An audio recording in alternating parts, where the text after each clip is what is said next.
Bueno, pues continuamos con ustedes, amigos. Muy buenas noches, nuevamente.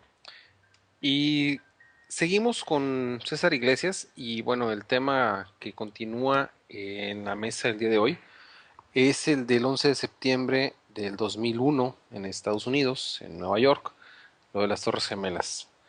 César, todo tuyo el micrófono. Bueno, me gustaría apuntar algunas ideas que ha puesto sobre la mesa ya Carlos Antonio Aguirre Rojas y que me parece necesario recuperar el día de hoy. La primera de ellas, en torno a este suceso que conmocionó al mundo, y lo conmocionó justo porque se presentaba una y otra vez y se repetían una y otra vez dentro de los medios de comunicación, dentro de los más medias, un ataque perpetrado dentro de los Estados Unidos. Vaya, es interesante ver cómo los medios de comunicación pudieron colocar esta agenda justo porque era Norteamérica, justo porque era Estados Unidos, justo porque nunca se había visto dentro del estado de la barbarie, el estado acostumbrado a establecer la barbarie, dentro del mismo estado a padecerla, ¿no? A ver un poco de lo que le había regalado al mundo. Eh, Vaya, si avanzamos en esta dirección, pero es importante tenerlo en cuenta. Pero lo primero que es necesario, el primer apunte necesario es que deberíamos de saber que George Bush Jr. llegó a la presidencia de los Estados Unidos con una elección sumamente cuestionada. Se hablaba de fraude electoral. La presidencia se tuvo que resolver en, digamos, en el Poder Judicial. En la mesa. En la mesa exactamente. No fue un presidente que no contaba con la legitimidad social.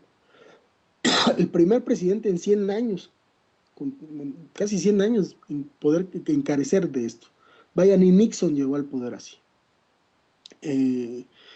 Su legitimidad estaba muy limitada y evidentemente había un consenso social muy, muy frágil. Eh, pero vaya, o sea, una vez que aparece esto, el concepto de terrorismo le ayuda a generar una especie de patriotismo que pueda envolver su proyecto y generar su proceso de legitimidad. Eh, Utilizó la idea de terrorismo para poder justificar ante Estados Unidos y el mundo su presidencia y buscar avanzar en sus propios proyectos. Eh, Ese es el primer apunte que me gustaría poner en la mesa. El segundo apunte creo que es muy importante también porque ya presentaba la economía norteamericana signos de recesión para ese momento. Y el Parlamento de los Estados Unidos, bueno, la Cámara Baja y la Cámara Alta, le negaban a Bush el incremento en el gasto militar y justo lo que había era que había una resistencia a militarizar la economía. Pero después de los ataques, lo que sucede es que se instala toda una economía de guerra.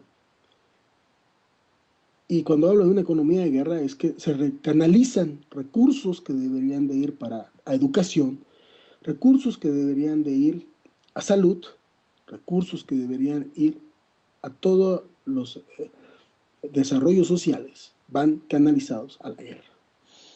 Justo así, Bush logra recanalizar recursos para evitar, o para más bien no evitarla, sino más bien nada más aplazar la crisis económica de Estados Unidos.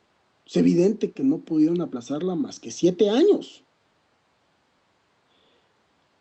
Y en ese punto también otro punto necesario que habría que colocar en la mesa es que Bush buscaba antes de los ataques relanzar a la OTAN.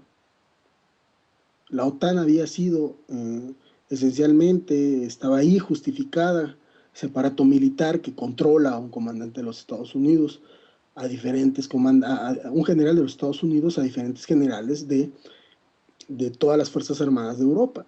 estaban ahí justo por la Guerra Fría, pero la OTAN ahora necesitaba ser relanzada para, digamos, quitarle fuerza a todo el grupo de los 8 que se estaba conformando para buscar que el mundo fuera de manera multipolar.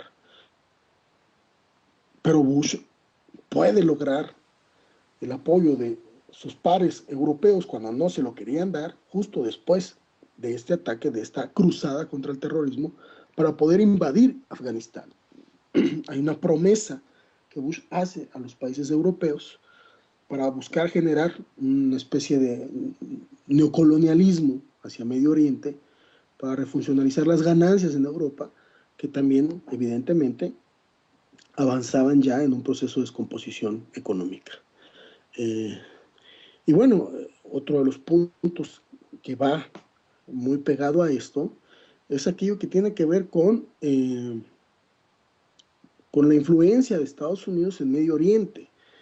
Después de esto, después del 11 de septiembre, Estados Unidos deja de ser un espectador, alguien que puede intervenir de manera indirecta, financiando grupos contrarios, como en el caso, por ejemplo, del financiamiento que hubo por parte primero hacia Saddam Hussein, después el financiamiento que hubo por parte de Bin Laden, el financiamiento que tuvo por grupos militares contrarios a los intereses de los que ellos estaban manejando. Creo que la paradoja más importante de esta lección que no aprenden los gringos es lo que está sucediendo con el actual Estado Islámico. Hace apenas algunos meses, John McCain, llegaba a darle armas al líder de la resistencia a ISIS para derrocar a Bashar al-Assad, y eso no sucedió, pero lo que sucedió fue que el Estado Islámico tuviera armas suministradas por Estados Unidos. Bonita cosa. Pero bueno, lo que mostró el 11 de septiembre es que, lejos de estar ahí de manera indirecta, encubierta, se pasó a un plano de intervención directa. Mostró muy bien, de manera radical, la profundidad del conflicto que iba a desatar después sobre India, sobre Pakistán, sobre Irán, sobre Irak, lo que iba a suceder con Palestina y con Gaza, con Palestina y el Estado de Israel. Eso es lo que estamos viendo ahora. Otro punto que creo que es importante tocar el día de hoy, creo que es aquel que tiene que ver con los acuerdos que ya se habían establecido.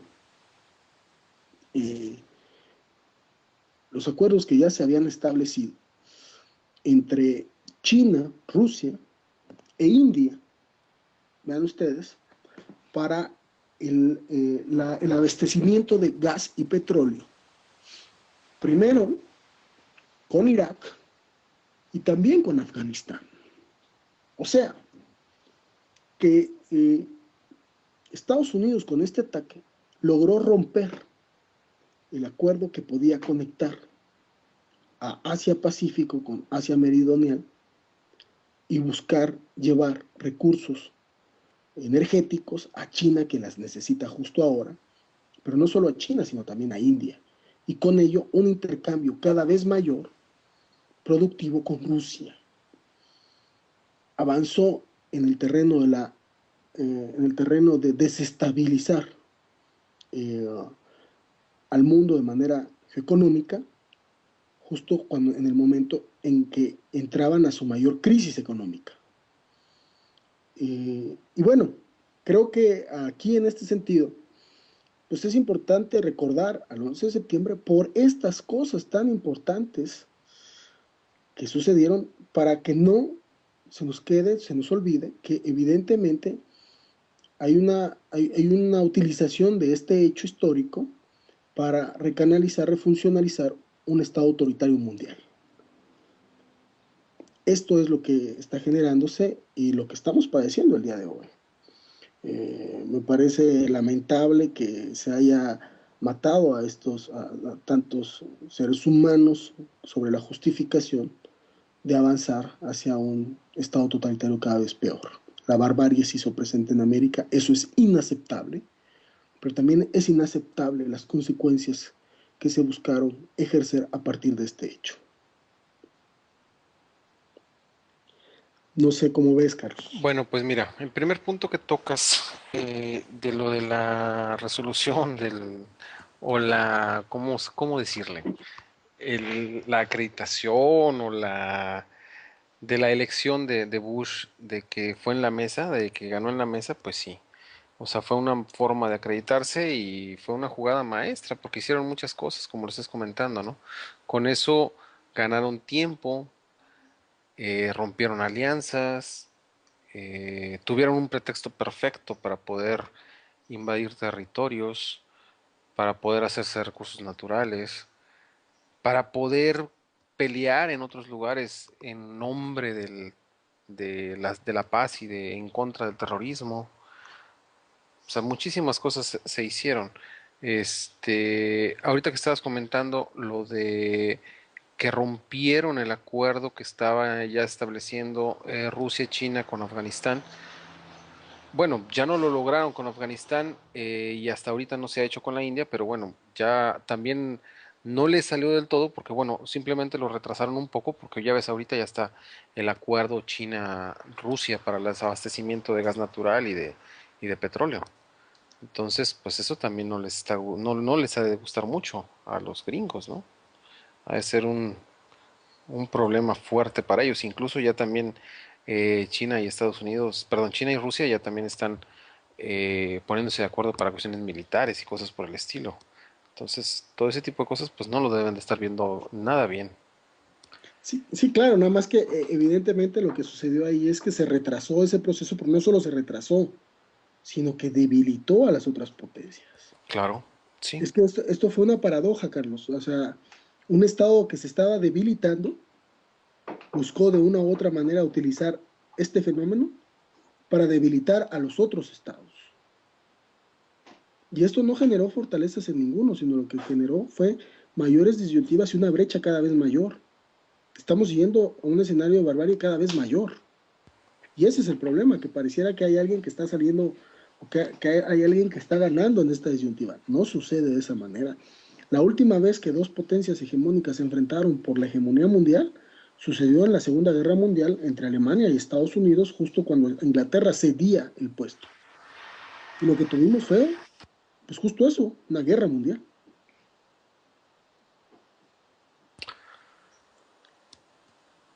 bueno, y retomando un poquito lo del origen del 11 de septiembre, bueno, no el origen, sino todo lo que se ha hablado al respecto del 11 de septiembre. Eh, Te comentaba fuera del aire, de el director de no, perdón, un piloto de la CIA que aseguraba que no existieron aviones en el 11 de septiembre, lo cual es una teoría bastante, eh, ¿cómo llamarle? Pues rara, no sé. Claro. Mira, Carlos, yo creo que salieron múltiples teorías conspiracionistas. Cuando yo no coincido con las teorías conspiracionistas porque creo realmente que no es que exista alguien que se pueda poner de acuerdo, o sea, como si existiera alguien que pudiera jalar los hilos, como si el mercado mundial se pudiera controlar. No, no sucede eso. Eh, Como que si existiera un grupo de personajes secretos que van a engañar al mundo y van a poderlo controlar. No, me parece que no sucede eso. Eso es lo que las teorías conspiracionistas logran de a veces no dar cuenta de los sucesos históricos para dimensionarlos. Yo creo que en verdad, lejos de las teorías conspiracionistas, creo que sí hay un problema grave que está sucediendo, pero en medio de una crisis que necesita de una u otra forma salir de América. Eh, el 11 de septiembre va a estar ahí marcado como la posibilidad que tiene Estados Unidos de darle la vuelta a su crisis económica, llevarla al mundo y hacer que el mundo padezca de entrada la crisis también de manera global. O sea, La crisis del 2008 es producto, es escenario de las recesiones económicas que van produciéndose desde 2001. O sea, que el capitalismo cada vez tiene periodos más cortos de crecimiento, pero periodos más largos de crisis. Y esta crisis está llevando a un periodo cada vez más largo. Esto lo puede controlar alguien, un capitalista, algún sujeto político norteamericano. Yo creo que no. Lo que hacen más bien es, dentro de esta coyuntura, establecer estrategias para Aprovechar buscar. el momento. Exacto. Creo que ese es el punto clave de esta discusión. Y desde ahí, pues, evidentemente, pues sí tienes a lo que podríamos denominar, aunque no me gustan todos los conceptos, a los lobbies norteamericanos, pues generando relaciones de poder en medio de las contradicciones económicas que se están viviendo, ¿no? Los lobbies sí existen, pero los lobbies no controlan el proceso de acumulación. Eso sería, los lobbies no controlan el proceso total de la historia, como que si nada más estuviéramos aquí al margen de lo que alguien como un director o como alguien, como un teatro guiñol que nada más estuviéramos todos reproduciendo un papel. Creo que eso no sucede. Bueno, ¿y qué opinas de todas las situaciones? Digo, comentas que no crees mucho en las teorías conspiratorias, pero es que sí hay muchas cosas ahí medias raras, ¿no? En todo esto. Claro, que pudiera haber sido un autogolpe, hay una probabilidad muy alta, pero no es esencialmente, eh, pues no ha quedado del todo claro. Pero hacerle caso a esto de que ha sido una planificación de un grupo secreto que busca desestabilizar el mundo para poderlo tener a sus pies, me parece que no da cuenta exactamente de lo que está sucediendo.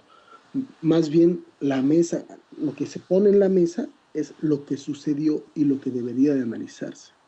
Y las consecuencias que han Exacto, venido a partir exacto. de esto, ¿no? Sí, Fíjate, sí. nos comenta Noahí, dice 9-11, sacrificio humano. Y sinceramente yo estoy de acuerdo con ella. Sí, evidentemente sí hay algo, o sea, sí hay un choque. Yo no creo, como dice Huntington, en su choque de civilizaciones, que estemos enfrentándonos entre los bárbaros de Oriente y la civilización occidental. Más bien lo que está sucediendo es que hay un proyecto que se está llevando a cabo de manera, pues, ¿cómo decirlo? Decadente, ¿no? Hay una lucha decadente cada vez mayor entre los pueblos.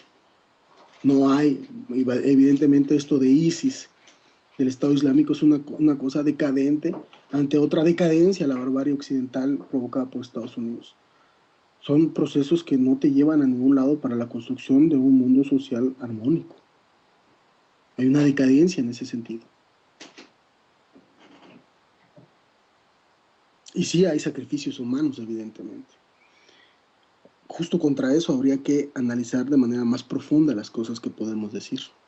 Pero me parece que hasta aquí podríamos sintetizar estos dos 11 de septiembre. Sí, Eh, fíjate, yo no tengo el dato exacto, ahorita lo estuve buscando y no lo encontré. ¿Cuál era? Empezaste hablando de lo de Bush, cómo pues no estaba legítimo, cómo llegó a la presidencia y todo eso. Estaba buscando ya ves que en Estados Unidos manejan mucho lo de la popularidad del presidente. Estaba buscando el antes y después, pero no lo encontré. Sería interesante verla, porque yo creo que ahí fue una tendencia, o sea, fue un cambio drástico, ¿no? sí, ¿no? Se legitimó este discurso patriótico, avanzar reducir las libertades civiles. Lograron hacer a juego de un sentimentalismo Fue un Pearl exacerbado. Harbor.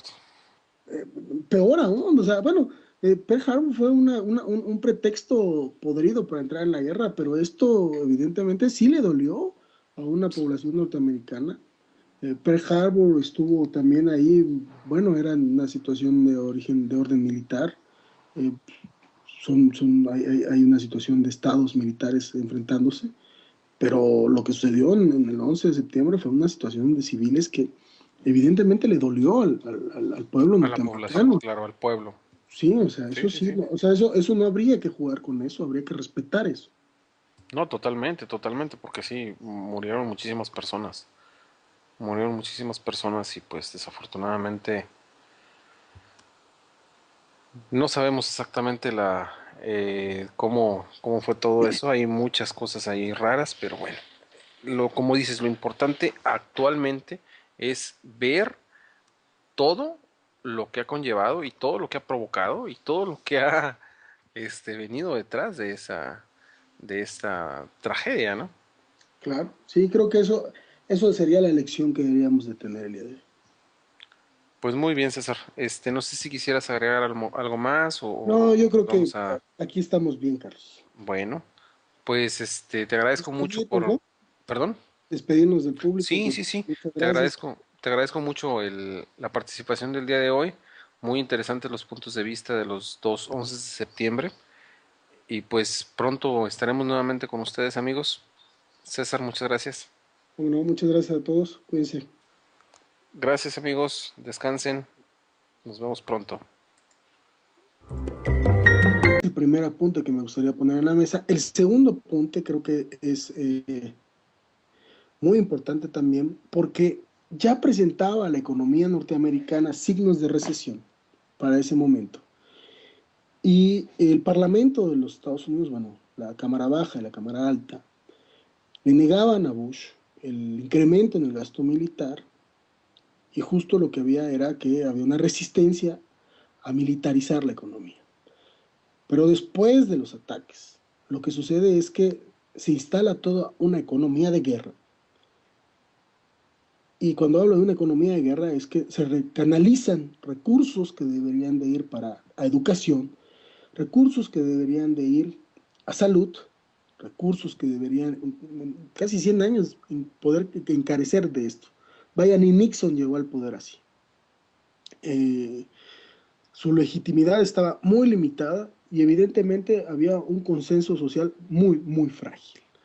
Eh, pero vaya, o sea, una vez que aparece esto, el concepto de terrorismo le ayuda a generar una especie de patriotismo que pueda envolver su proyecto y generar su proceso de legitimidad.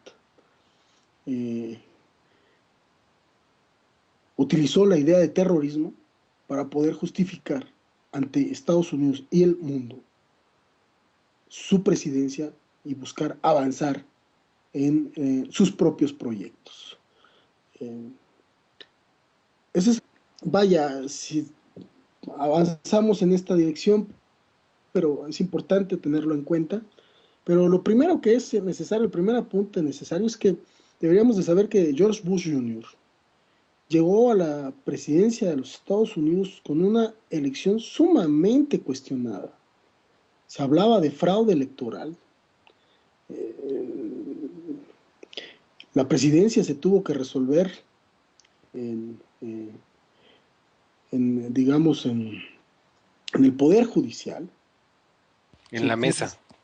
en la mesa exactamente. No fue un presidente que no contaba con la legitimidad social. El primer presidente en 100 años.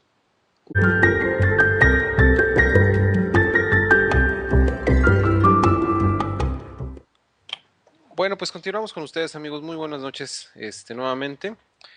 Y seguimos con César Iglesias y bueno, el tema que continúa en la mesa el día de hoy es el del 11 de septiembre del 2001 en Estados Unidos, en Nueva York, lo de las Torres Gemelas. César, todo tuyo el micrófono. Bueno, me gustaría apuntar algunas ideas que ha puesto sobre la mesa ya Carlos Antonio Aguirre Rojas y que me parece necesario recuperar el día de hoy.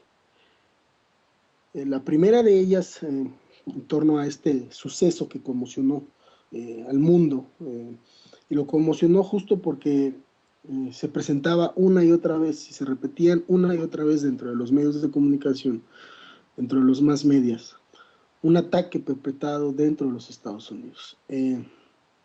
Vaya, es interesante ver cómo los medios de comunicación pudieron colocar esta agenda justo porque era Norteamérica, justo porque era Estados Unidos, justo porque nunca se había visto dentro del estado de la barbarie, el estado acostumbrado a establecer la barbarie, dentro del mismo estado a padecerla, ¿no?